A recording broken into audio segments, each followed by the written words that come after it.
Hello and welcome to a new episode of Sustainability Matters at RSM. My name is David Unterdorfer and I'm sitting here today with Doris Gottlieb.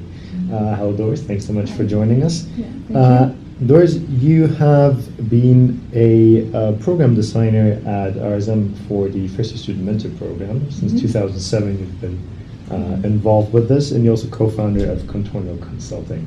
And we're going to talk a bit about mentoring today. So could you maybe describe to your viewers what mentoring is and how we incorporated that at the curriculum here at RSM? Yeah. Well, mentoring is a very, very old concept, and traditionally what a mentor is someone that you can look up to.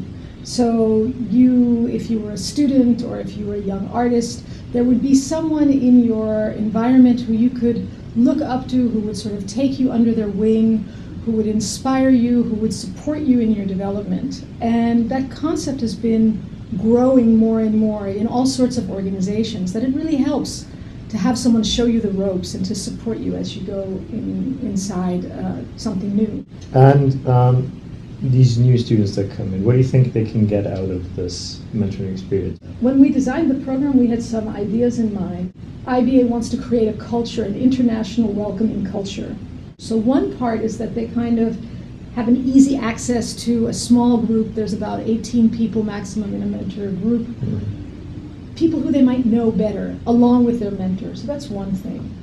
The second thing that they get is a kind of orientation through the school and through Rotterdam. Where do we go if we need to take our exams? They're having trouble with housing. Well, who can help me with that? Who can lend me a listening ear for that? So they get a kind of ease to go into the program, as well as some forecasts increasingly of, well, what's the academic program like? What can I expect? The mentors, one thing they get, which we thought was really important, and especially in terms of sustainability, is they get an opportunity to give something back to the university. They get an opportunity to put a stamp a little bit on what the culture is. I also think they gain a lot of skills. They learn how to design a program for their mentees. And again, there's up to 18 students in this, so it's like being in a class or in a team. They design the learning themselves of what they're going to do in each session. I think being a mentor for a business student is one of the hardest jobs, because you're in a very difficult middle management position with people who don't always know why they're there with you, and you have the opportunity to show them and to help them come into the university.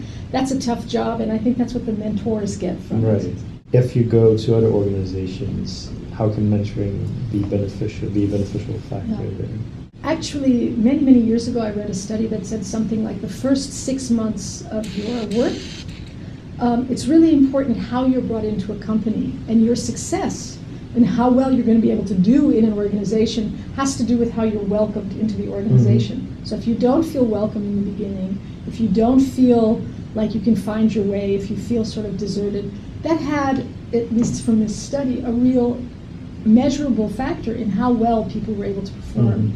And this can have enormous impact on the organization. In the mentor program, we chose to work with groups of students. So we have not a one-on-one relationship, which often happen in mentor, or a small relationship, but a large group. You learn much more with each other because there's a rich group of people to learn with and to get to know one another. That style, I haven't seen it as much in organizations, but one of the things that I'm very interested in pursuing. Well, Doris, thank you so much for the interview. It's been a pleasure talking to you. Thank you. For any viewers out there who are interested in mentoring, what kind of experience have you had with mentoring? Have you ever been a mentor or a mentee? Do you think you can gain benefits from mentoring, and what are those benefits? Join the discussion on Facebook, Twitter, or in the comment section here on YouTube. And as always, don't forget to like, rate, and subscribe this video. My name is David Unterdorfer for Sustainability Matters at RSM, and I hope to see you next time.